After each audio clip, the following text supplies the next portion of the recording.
Welcome to the Modern Watchman podcast, where faith meets the front lines of culture. We break down what's happening in the world, what's behind it, and how believers can stand strong in truth. We're not here to fear the times, we're here to understand them. Because being watchmen means staying awake, staying ready, and staying grounded in the Word. Let's get into it. Welcome to the Modern Watchman podcast with Tom and Wendy. Look at you. You did it. So good. Absolutely nailed it. Killing it. It only took 29 episodes. Is that how many we're on? We're on 29. Can you believe it? I don't know if it feels like more than that or less than that, but it's been a good time. Yeah. So we've been talking a lot of, yesterday, an episode, would this be 29 now? Yes. So in episode 28, we talked about some of A the lot of things. artificial intelligence and the implications. And I think that's going to continue to be a reoccurring subject in this podcast, as I think it'll just be... Well, we're watchmen after all. It's going to be massively influential on the next decade, like in ways we probably can't even imagine. Oh, I don't even know. I hope we're raptured before the next decade's over. That's what Why do you just automatically yawn immediately upon recording? It's probably... I've heard it's something geniuses do. Oh, yeah. That's great. Something like that. You're clearly a genius. Carry on, genius. I'm joking. It might be something that low IQ people do. I don't know. It could be. You never know. But it's something that people who don't edit I'm do. sure every generation has honors. hoped for the rapture in their generation, right? Like that's a pretty consistent I don't know if that's theme. true. Hoped for the rapture? Do you feel, I mean, I hope for the rapture because I don't have really like a retirement plan. But do you think other people hope for the rapture? I feel like a lot of people are, this is a good segue or tangent. A lot of There's a people, difference between a segue and a tangent here, okay? Warn the audience what you're up to. A lot of people are afraid of end times. I would say most people are afraid of end times. But I think that comes from not understanding the Bible. And like one of my friends who has said she's afraid of end times, like really gives her a lot of anxiety. She refuses to read the book of Revelation. I feel like the key is there. They've given us the end of the story. We should read it. And it's good. It's very hopeful. There's actually a lot of promise and hope and optimism and understanding in the book of Revelation. Now, is there also wrath and terror and a lot of things that are like, maybe read holy the message Mac. version. I think you just study it and understand the NLT. timeline. I happen to be a pre-trib. I will argue. This isn't a tangent at all. This is a hijack. It's a hijack. It's a full-blown direction. I am a pre-trib gal. I could understand some argument for mid-trib, but I didn't prepare for this at all. I'm just saying there's a lot of hope. And if you are of the pre-trib mind, like I am, then you're like, let's go. Let's bring on the rapture. It's all going to be great. Let's like usher in this sitch, get the bride all tidied up, ready for my glorified body, stuff like that. I think every decade has had its like challenge. Just in the last 100 years, you could obviously go back further, but World War I guarantee you there were people like, this is just insane. World war is for sure gotta give you end time vibes. And then the Great Depression. Was it called a world war when it was happening? It's called the Great War, I believe. When it was happening, people called it the Great War? I believe so. I believe that's World War I that was considered. I don't think it was called World War I until after the fact, No, that's what I'm saying. Okay. I believe it was called the Great War. But I mean, it was a very large conflict. Are we in conflict. World War III and then like later we'll know? No. Okay, that's good. But I will say I'm always very cognizant of like reading a lot of history.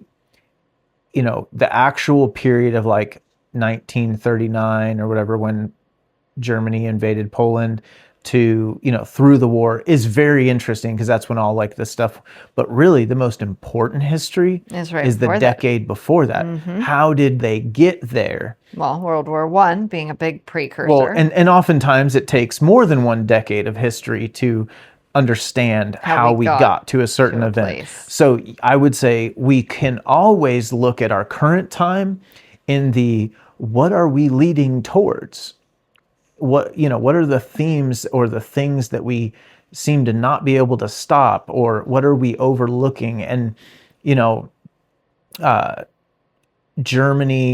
Britain and France, basically all of Europe was still over war. Like they had just slaughtered a generation of young people and were still financially licking their wounds and were not inclined to do anything. So even though they had a lot of really strict lines in place, when Adolf Hitler started to stand up an army that he wasn't supposed to have, an air force that he was absolutely not supposed to have, it was really like, well, what are we going to do? Start a war over it?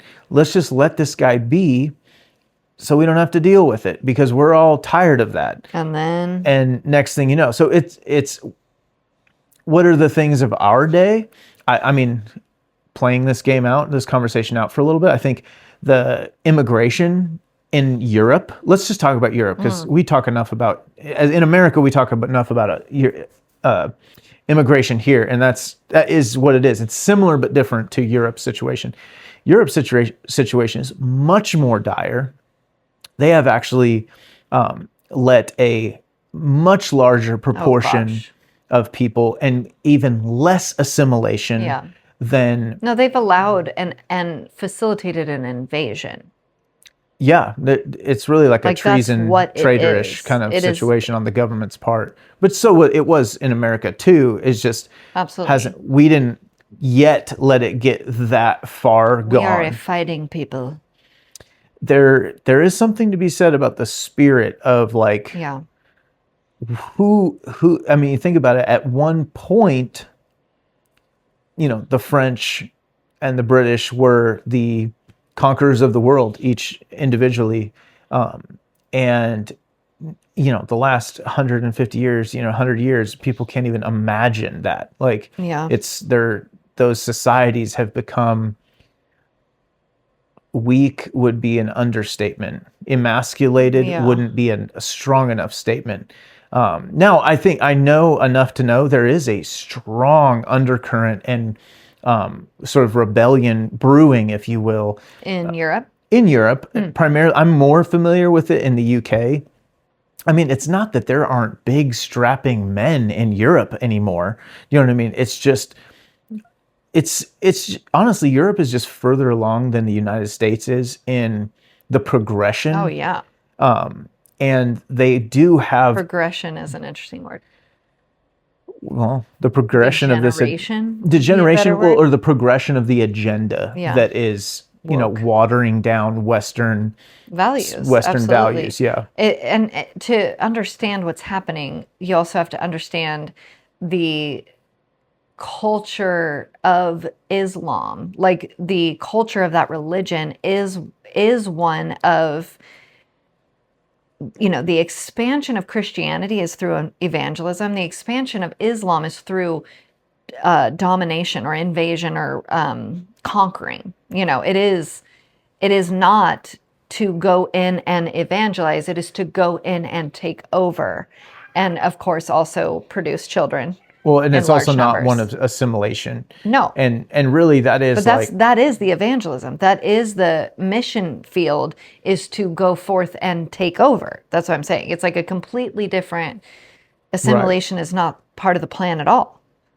It is to shift the culture to Islam, to make it a Muslim country. Obviously, when you have Muslim countries, there's plenty of them. Muslims aren't what's the word? Migrating to other Muslim countries. They're migrating to non-Muslim countries on purpose. That's the plan. That is the expansion of the religion. That's the plan. Well, I think too, the important distinction is like, as an American, I am actually pro-immigration. Like, I don't have a problem with immigration, except that we have allowed it to become so out of control, so unchecked for so long, that I am in the camp of JD Vance and others that like we need to, and Trump, that we need to put basically a stop on it with only very specific exceptions for the greatest minds that have the greatest value to Americans. But otherwise, we have to put a stop to it. Now, that being said, I am pro-immigration in the big picture. Yes, America was built on immigrants that assimilated into American culture. So if you're a Muslim that comes and lives in American, can fit in, that's fine. The communities where the Somalian refugees are basically creating Muslim communities, then neighborhoods, then towns, and literally Taking just over trying the to create government in that area. like literally bringing Sharia law to the United States in their little realm of influence, sphere of influence. That's not good. That can get scooped up and thrown back over the other side of the ocean tomorrow, for all I care. So the difference, though, is all of us, I have German and Irish and Swedish and Norwegian ancestry, probably others that I'm not even aware of. And all of those ancestors fully and completely became American. Now, did we keep the stuff that's cool to keep? Recipes, food, you know what I mean? Like different trades and arts and crafts and all those things. But did they all learn to speak English? Yeah. Did they all eventually go to churches with other ethnicities? Did they go to schools with other ethnicities? Did they live in neighborhoods eventually with other ethnicities? Absolutely. And now, there should be, and most importantly, did they claim to be American or did they claim to be Norwegian? And America has had a rich history of immigrants coming here who just were so grateful. They had their greatest desire was to call themselves an American. Yeah. Not a Mexican, not a Norwegian, not a German, an American. And that has broken off to a substantial degree in the last quarter century, since the turn of the century, to where, growing up in California, it wasn't as bad like 30 years ago, but definitely in the last decade and a half, the amount of protests you see with waving Mexican flags everywhere. We've all seen this stuff. Yeah. It's just like, I'm not even being like, deport them. You know what I mean? It's just like that's a tragedy. That's really, in a lot of ways, just spitting on your own ancestors' graves that like brought you here. That made this country what it was. Here. Yeah, that you even have a place to come to that is so disrespectful to the traditions, the groundwork that has been laid by so many other people before you. You just got here and you expect to raise your flag higher than the nation that is hosting you. You should expect to be deported. Mm-hmm. I would expect to be deported if I behaved that way in any other country. When I went abroad and was a tourist, I was told and agreed with trying to speak the language as poorly as I could first. Almost everyone in Europe can speak some English. And once you attempt, like in Paris, for example, we would try to say as much French as we could because we're in France. And they would often recognize we speak English and then start speaking English to us. And again, I know that's like so silly, but I feel like it is an honoring of, I'm a visitor here. I'm here because I appreciate your country. I want to see what it's all about. I want to experience it, blah, blah, blah.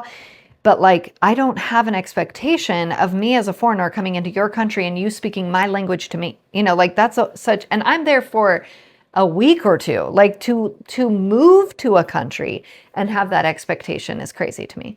Absolutely crazy. Yeah. But what we actually wanted I to was talk like, about that today. went. I don't even know how we got over let's there. segue without a segue. I don't know How's how we that? got over there. Well, I don't remember. Oh, I don't know. you brought up end times, I and did, then we but end then up at how did we immigration. get there? I know. It's That's incredible. Weird. It's our life. But It's incredible. yes, we did want to talk about AI. Well, we talked about AI yesterday in episode 28. We talked about how we're talking about how that's going to be a recurring theme. And there's a lot more things that go around it because we're on the precipice of so much. Like AI is a huge thing in the future. Like it's here. And there's so many things that will be affected by that. Like obviously like workplace automation, the whole like replacement of human beings as workers. Then you've got like the manipulation of video and media. You've got the implications of AI on the battlefield and the defense space that are just like sci-fi horror movie. Hard to fathom. Crazy. Do you think it'll dissuade us from a war? The way that nuclear weapons and the invention of nuclear kind of put a check on. I mean, I think we would have already had World War III if the atom bomb was never created. Like we would have gone to war already again. I don't know. It's different than the mutually assured destruction. So that's like the MAD concept, which is mutually assured destruction, was basically the saying that like if we all, this was Cold War era like strategy, big high level, was like if everyone has enough atomic bombs to kill everyone on Earth, then everyone will be afraid to use one because if anyone uses one, everyone will use one, and we're all going to be dead. So a mutually assured destruction was what that was called. So it's not the same, obviously. I don't know that. I wonder if there will be a hesitation to go to war, to physical kinetic war, because of the implications of what I would AI. say, what if it's the opposite? What if war is launching just constantly there? No, I would say that like if war becomes our robots fighting your robots, is that possible? And then I've seen it on a movie. Right. But then like the question is, do you become the slaves of the people? Like when they kill all your robots, do they take you as slaves or do they just exterminate you? So are you really playing for keeps, or they exterminate you? I saw this movie. No, but I mean, the other side would get to determine has this. To go back in time, or else the other side would get to determine whether or not they flip the exterminate switch, or whether they say no, take all the women and children as slaves, exterminate the military age males. I don't know. I mean, so I don't know if it. I don't see a way where it's like the mutually assured destruction that keeps us from doing it. I see more, automation of, that, I mean, we're already, if you haven't followed the Ukraine war, like not like the news about it, but the actual tactics on the battlefield, it's almost too much to go into, but you're in for a treat of doom. It is insane. It is terrifying. It's like trench warfare because everybody's kind of locked up because of drones. It's like drones fighting humans, though. Yes. So, like, get with it. Well, Ukraine. it's men operating drones. So these are not AI drones yet. Okay. When it's AI drones, that's a whole nother level of terrifying. Because if you're talking about just like pulling up a pickup truck that with a crate in it that then opens like 300 drones come flying out, and each just goes hunter killer and seeks out, like flies into the trenches. Yeah, exactly like that. And really and truly, that is not. So let me tell you, this was years ago. In this year, I believe it was this year in Russia, Ukraine pulled off this huge operation. In my opinion, there's no way they did it without American intelligence. Substantial. They're not doing anything without right. America. So right I'm now. just telling our audience, like when you hear that Ukraine does something pretty sophisticated, it's not Ukraine. It's very likely that we were very well involved. It was not the sweatshirt man. But they had, I believe it was multiple sites in Russia that they had they were like built to look like tiny houses on semi-trailers, and they drove up like on the edge of a Russian military base, Air Force base. And you would never know because it's like a highway outside of the base, right?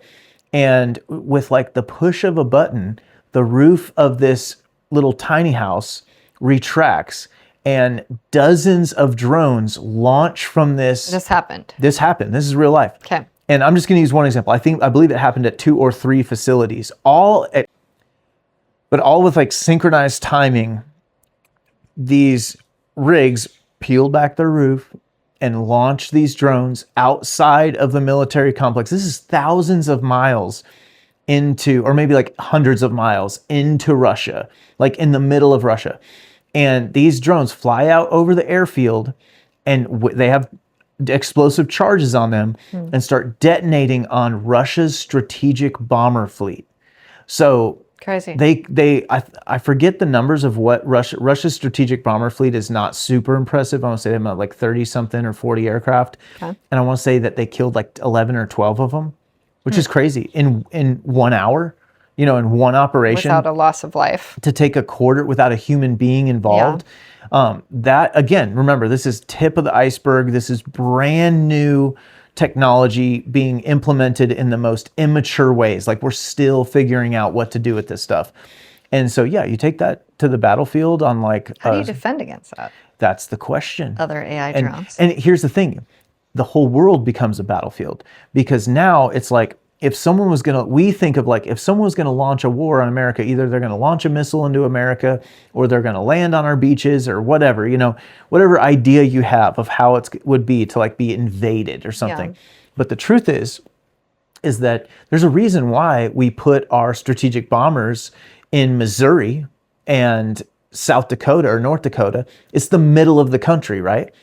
Because it's the harder place for our enemy to reach our most precious long distance asset. Or at least we would see a nuclear warhead coming or something. They could have more time to scramble them out of the way, and it's further from, like, why would you put like your strategic bombers near the coast where like a ship could show up and start pounding them with artillery? It's just silliness. So we put them in the middle of the country for a reason. Do other people know that's where they are? Did you just give away No, that's secrets? Totally normal. I mean, yeah, that's totally normal information, public knowledge. So my point being, though, is now they are not safe. Yeah, anyone sitting in Missouri, because the way you take out a strategic bomber fleet today is different than it was a year ago. Now we have to look out for, and I promise you, our folks are scrambling. We should probably put them under the Denver airport now. Well, how are we? I'm telling you, and I mean, this is a strong tangent here, but like I promise you, we are making plans that we can no longer park our aircraft consistently out on a tarmac in the middle of America. Every one of these aircraft is going to have a secure bunker, not like a crazy bunker, but like a secure hangar that they go in and out of on the regular, instead of just being parked in the open. Right. Because, or what I could see them doing instead is that a percentage of our planes always have to be in a hangar, and only a certain amount are allowed to be sitting out at any one time. That's a classic, probably Air Force policy instead. And for that reason, because now the threat can come from anywhere, anytime, and it's not those conventional threats we were prepared to handle. And that is one tiny example of how almost every single element of our nation's defense is completely up for reorg. When that's just a drone attack.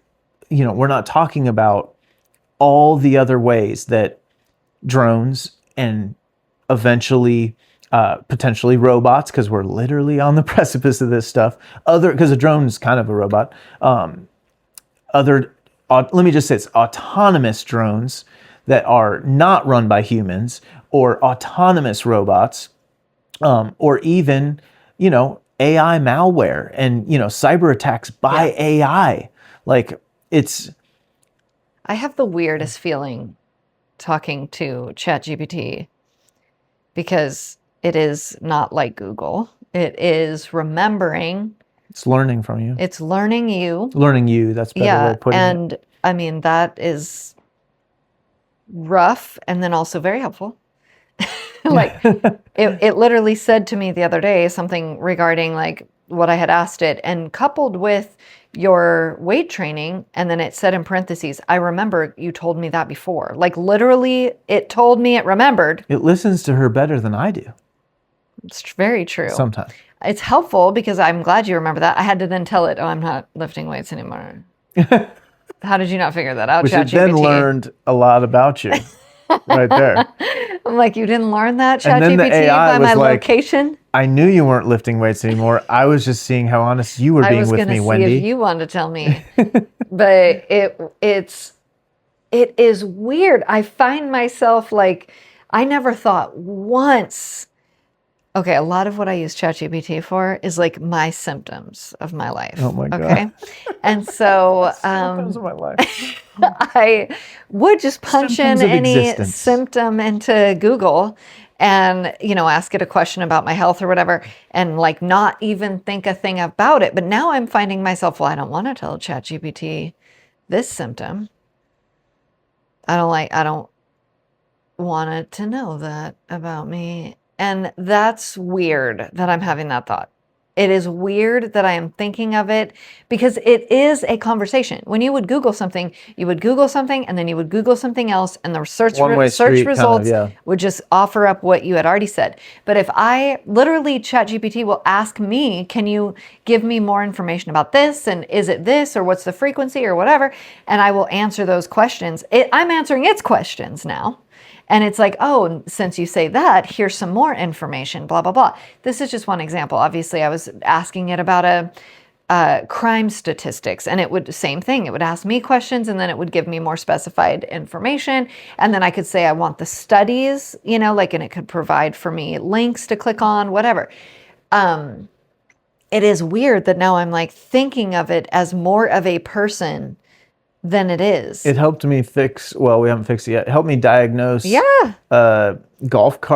electric golf cart situation. It was, Maybe we should punch our expedition into that. I was very impressed. Yeah, exactly. That's a good idea. I'm learning how to like Utilize it. There's no doubt about that. But so basically this crazy world that's changing in so many spaces, including, then we're talking about the digital IDs and the central bank digital currency and stuff, and the death of paper money possibly, and like all this stuff.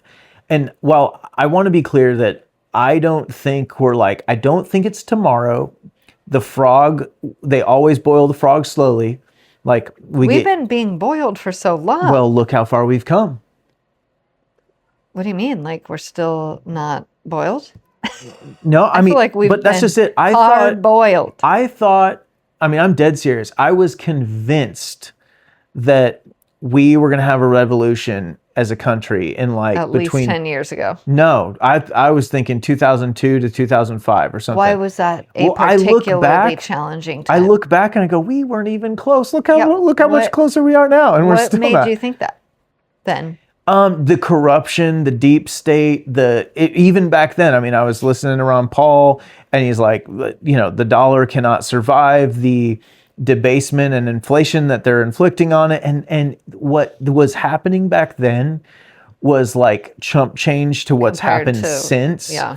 And now the truth is that it's bearing out the way he said. He was just early. Yeah. Like basically he was saying, this is what this will lead to. And I was thinking of it as like tomorrow, yeah. You know, but the truth is he was right. This is leading exactly where he said it will lead to. We're now looking at like the end of the dollar, and basically the powers that be are trying to figure out, maybe they already know exactly, I don't know, but we're entering into this new chapter of what comes after the dollar, or what does the dollar become? Yeah. And that's actually a real discussion today in the highest and most like public levels, which is exactly what Ron Paul was saying. However, that was 20 years ago. You know, it took a lot longer to get there, but the frog boils slowly. Here we are. And well, I don't think they're going to roll out the digital currency and hunt us down with killer drones all in one day. it's definitely like everything seems to be headed there. It's really, I don't see how Yeah. and again, I'm being hyperbolic when I say like drones hunting us down, but like the world is going to transform in a way like when the automobile showed up and no one had ever ridden somewhere mechanically. You had to ride on a horse prior to that, right? And then the automobile shows up and everything changes. The airplane shows up and we're crossing the Atlantic in hours instead of wild. weeks. That's You know so what I mean? crazy Like to think of. we're on the precipice of a change in Another humanity like that, except probably to a exponential degree, probably to a much more substantial degree than even the automobile or the airplane or It's funny to electricity. think, like the pinnacle of what you were describing before, automotive, airplanes, and what was the other thing you said? I just said Oh, electricity. I was thinking of computers, how we literally witnessed the ushering in of, like, there was not a computer at my house, then there was one, and now we obviously all have a computer in our hand We and have access a all the time. supercomputer Crazy. in our hands compared to the like what a lot of us grew up with, like With a computer house, AOL yeah. at our No, house. it's crazy. This is a supercomputer. And what I was thinking is all of those things created entirely new industries, like new industries, new work, new, types of careers. And AI is almost doing the opposite. It's creating a technology that's making careers obsolete, that's making industries obsolete. That's just an interesting kind of Well, I will, in reversal. fairness to the argument, that's what we thought computers were going to do too.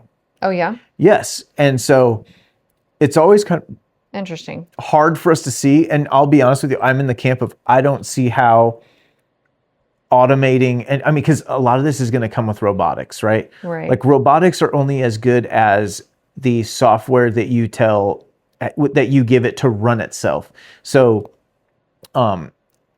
AI driven robotics is completely different than training an arm in a automotive plant to pick something up and move it over precisely and snap it onto a car. Like that's a lot different than basically unleashing something that like here are the components you have, here are the hands and feet you have to manipulate the area around you, and here's the ability to figure out anything you want by even observing the world around you. If you can make a human Decision. robot, they could learn to do human things by what the people are doing around them. Yeah. And the AI software that's even only in existence today, let alone the fact that it's getting better and better and better all the time. We watched a video, gosh, this was years ago. It was like a preview of, I forget how it was presented. Which one? It was fake, like, but it was almost like either a It's like movie a TED Talk. Are you talking about the hunter killer thing? Yes, where the little drones That's a came famous out. one. A lot of people. Yeah, Yeah. it's maybe we could find it and link it, but it was little drones that like invaded. I feel like it was a school, like invaded into a school, and they're little ones, like the size of your hand, and a swarm of them, and they're going into every classroom or whatever, and they're able to like scan your iris, like they would get in all the people's faces and literally had claws, like they could move your hands away from your face because people are trying to cover their eyes, whatever, and these drones were scanning your identity, obviously looking for someone, and found who they were looking for and shot him.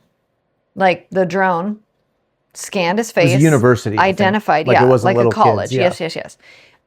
Identified this man, confirmed. There was like some sort of alarm went off, confirmed, and then he was shot by the drone.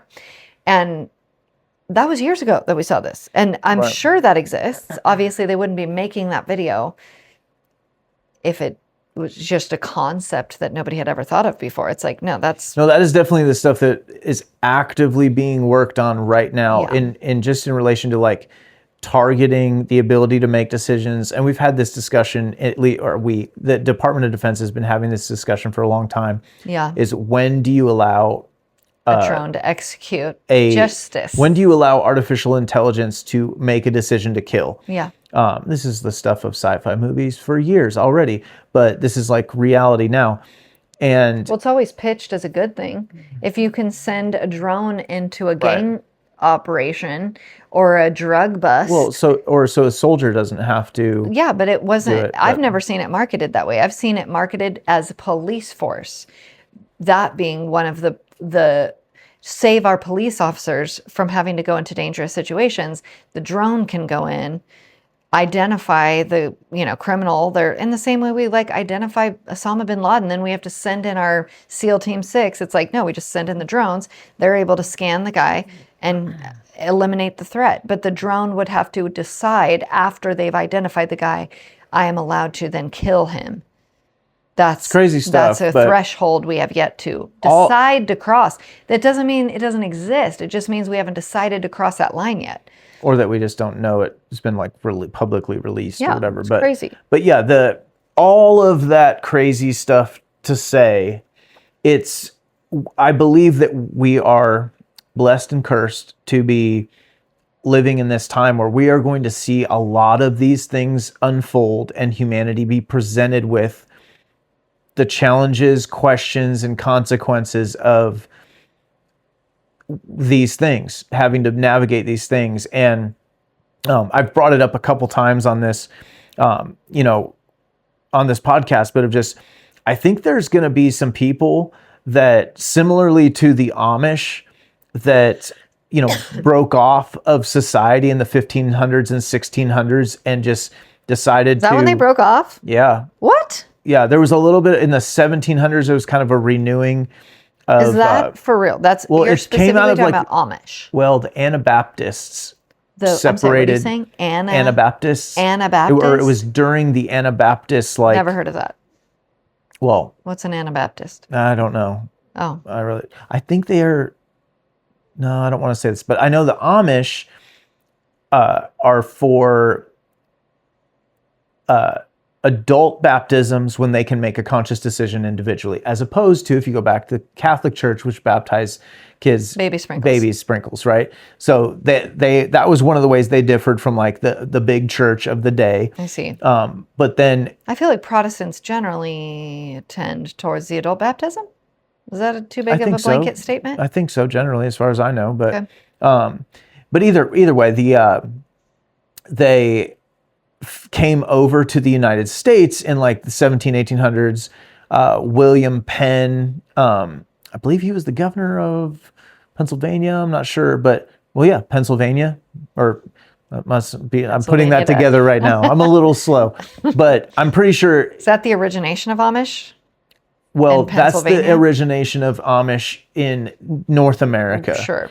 And then, but they stayed and remained true to the very same kind of things that they I had no were idea prior to it went that. Back that far. That's wild. But either way, and this is not an advertisement for becoming Amish. You can't really do that per se, but it's more of a group of people broke off and said, we are not further. Proceeding. Now, it wasn't all about technology. It's, in fairness, it was about being set apart. Mm-hmm. And I think that as the church, I think it might be worth having a conversation about in this next transformation, which one thing we didn't touch on was like the transhumanist side of things, where starting to put integrate technology into your biology and having like chips inside of you. And I'm not talking about even just the mark of the beast stuff. I know that's a popular topic and an important one, but I'm talking about like we're going to be integrating, technology into human beings. You could argue that that's what the vaccine was the beginning of, because it's essentially making decisions for your DNA. It's overriding your DNA. That's the problem with it, is like it's overproducing the spike protein. It never shuts off. Well, there's so much to that element, but I think it's like worth having the conversation as the church of, what does it look like to be set apart through this next period? Like, are we the church? Are we called as Christians to go along with the world and have technology integrated into our biology, our God created DNA and whatnot. And again, I'm saying this like I do have an opinion, but I mean, I guess you could take the other side and argue it. We should have that conversation. And in my opinion, I see it as like there are some lines in the sand that I will not cross, and I will not become integrated myself, nor will I allow my children to be while they're under my roof. Am I free to do what I want? You're free to do what you want. You're a modern day woman. Okay. I actually like it when you tell me I would like it for you to not do that. I'm joking. Of course you can't do that. Okay. Here I go through all this trouble to keep the surveillance you always make tech it seem like out I'm of my not, brain, like and when you I was bring it going in. to go to Greece for my friend's wedding, you're like, I mean, you can go. I would never go, but you can go. I was like, well, gosh, if you feel that's wrong, why are you letting me go? That's not exactly how I said it. Pretty much. That was a weird thing to bring up right now. I'm just saying. Kidding. I'm just saying. No, you can't get any technology implemented into your biology. Thank you. honey. I appreciate Okay. that. I appreciate your care for me. Yeah, I'm caring for you, all right. It's like you want me to survive till the end with you. Yeah, You're I gonna do. need me, okay? I do need you. I'm glad we got that squared away. Yeah, Okay. thank you for letting us have that little moment there. But yeah, I think that there's a lot of people who are also in that camp. Now, maybe they're not all Christian. Maybe they have their own reasons. Oh, And I've had Christians argue the premise that God created intelligence in Yes. humanity, and anything that comes from that intelligence is good and of God, which of course is flawed. But No, I don't agree with that at all. But I won't be surprised when lots of Christians do it. lots of Christians do it. And Not just do it, but argue for it. this is going to be, and again, this is my soapbox and opinion, but I don't have a very high expectation for the church, the people of the church. If we're not rock solid in not only our faith, but The Word of God. the Word of God, but also have like some competence to live outside of a system. Yeah. If we're completely reliant, if you're a man who can't change a tire, you know what I mean? Like, then what do you we saw it, and again, I'm not trying to be mean or condemning, but like we saw it with a little glimpse of it when all these heads of households said, well, I have to get the shot in order to keep my job and provide for my family. And it's like, So it's an affront Well, to God. I know what you'll do when you're required to get the chip in your brain to help to download all the information on how to run the robotic system at the GM plant. You know what I mean? Like, you'll take the chip in your brain because you don't believe that there's a way other than that. And you don't believe in... It's a faith issue. That's why I say it's I an agree. affront to God. It's a faith, as if we think God can't provide for us through another mechanism or through another job or through no job at all, because God doesn't actually need the natural to work and work his will. And I want to go so far as to say, this is why I want to have this conversation right now, is because I know that like the Lord put it on my heart to raise my children on land a long time ago. And then by the grace and goodness of Him, we're doing that today. And I want to have that conversation because what that has allowed us in preparation for things to be prepared for and to have already seen the fruit of that, the protection of it, His protection over it.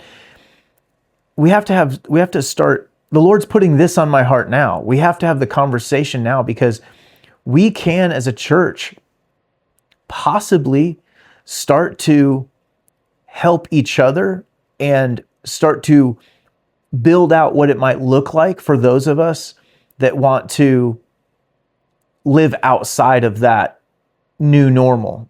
And I promise you, we're going to need each other to do it. It's going to be a lot easier. I'll tell you, this is why I bring up the Amish, Because while I'm not trying to say that we need to be the Amish, I'm trying to say they live in a close-knit community where they depend mostly upon each other, and they really do a pretty decent job of living out the Acts church. Well, I mean, they bear each other's burdens like pretty literally. They do know how to make money and pass, not just make money, but also supply their children with professions outside of the collegiate system.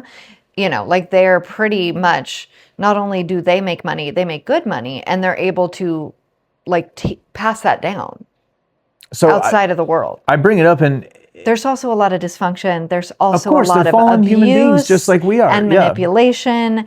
And I'm not trying to hold them up on a pedestal. We're not I'm trying using to them as an example. glorify. That when someone says, "Oh, there's no way you're going to be able to survive without," it's like, of course, without taking the brain chip. It just will look so completely different. Well, imagine if someone was like, "Oh, there's no way you can survive without a car and without, a cell phone." It's like, dude, the Amish are surviving without electricity and running water in an Amish community. You know what I mean? Yeah, we very much see it firsthand. And it's old order Amish, so these guys very are old school. Pretty hardcore.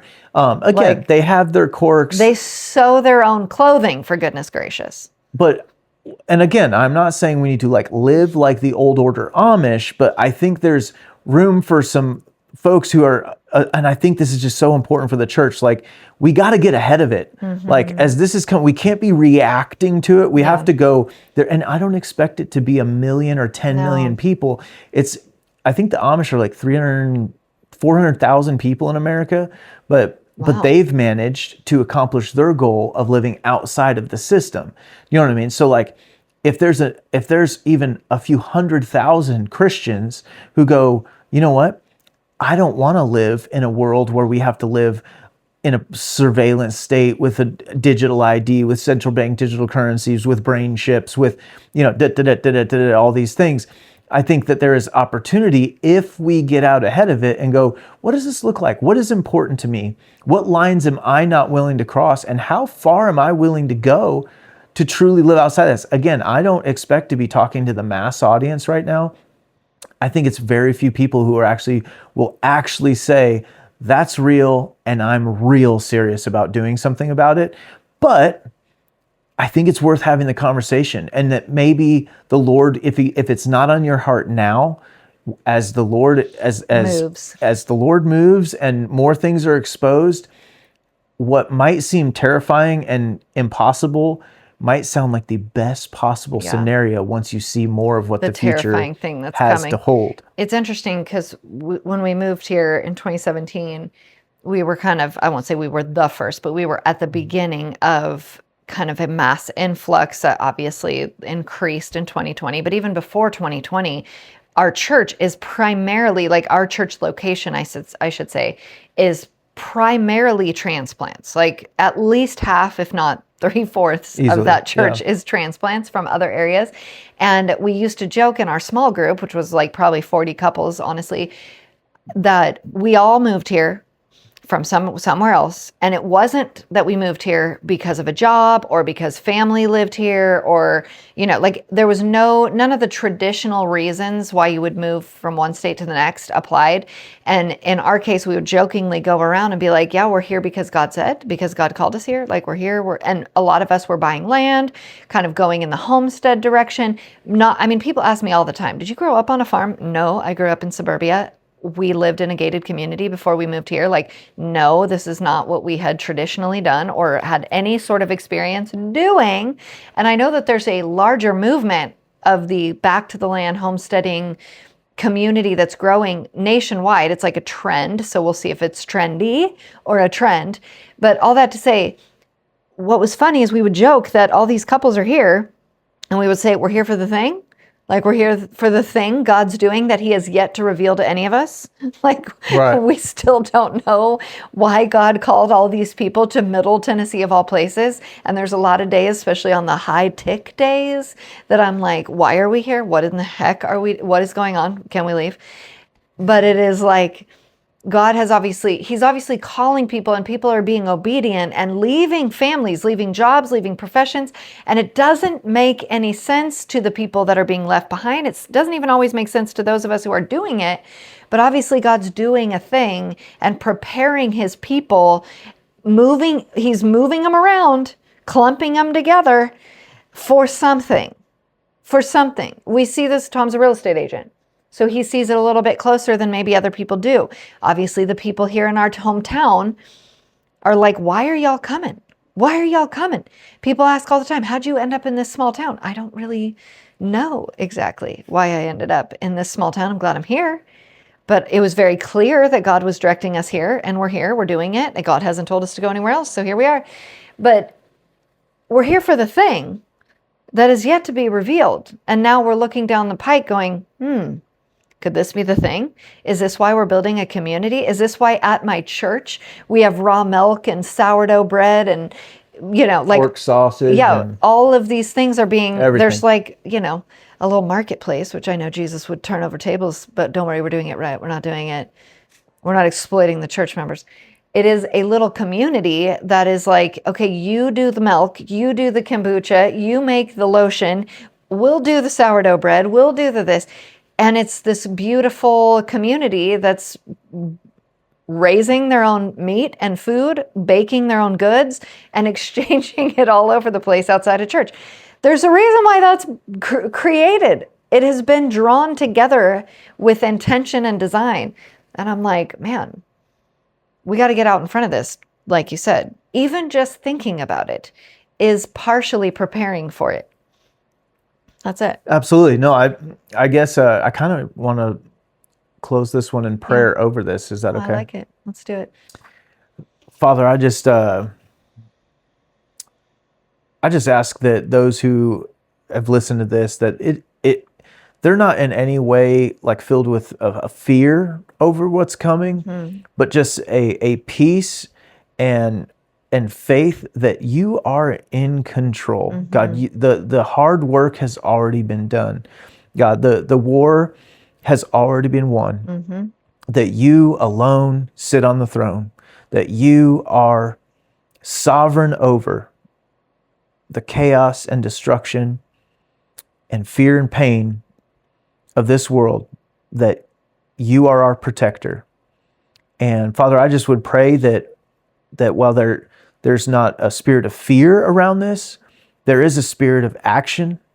And God, that just, if there's people that you would lay it on their heart, whatever it might be, whatever they're called to do for their family, for your kingdom, that they would hear that message clearly from you, and that they would be obedient to it, and that they would trust that you will fulfill that with them and through them, just as you have so many others before.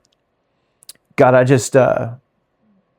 I pray over our leaders in the city councils and county commissions, to the state houses, to the national. God, that they would turn towards you in these times, that they would rebuke evil, not join it, that they would truly shepherd those who they've been sent to shepherd and honor that. God, we just are so grateful that you are a God that seeks out the one from the 99. God, I say it, I think about it often, that you are the God that leaves the 99 to chase down the one. That we are each individually so precious to you, God, that we each have a irreplaceable role in your plan and your kingdom. And God, I just pray that those listening would just hear your voice, your mission for them clearly, and have the strength and courage to be obedient to it, the faith to see it through. God, you are so good. In Jesus' name we pray. Amen. Amen. Thanks.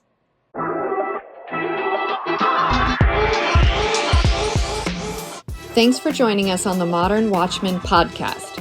Remember, truth isn't just something we believe, it's something we live out every day. Stay alert, stay discerning, and don't lose sight of the hope we have in Christ.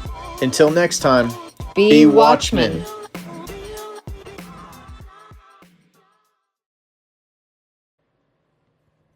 Look even. Yeah, looks good.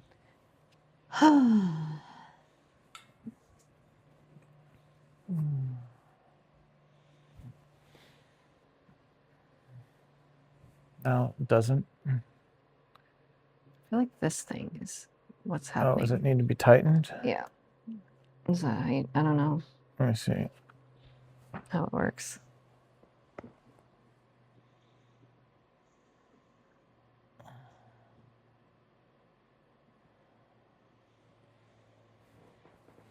And then you turned it.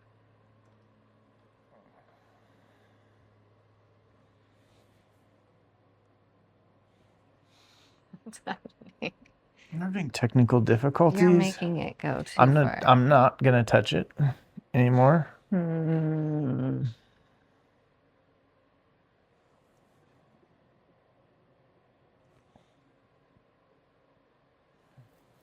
What the?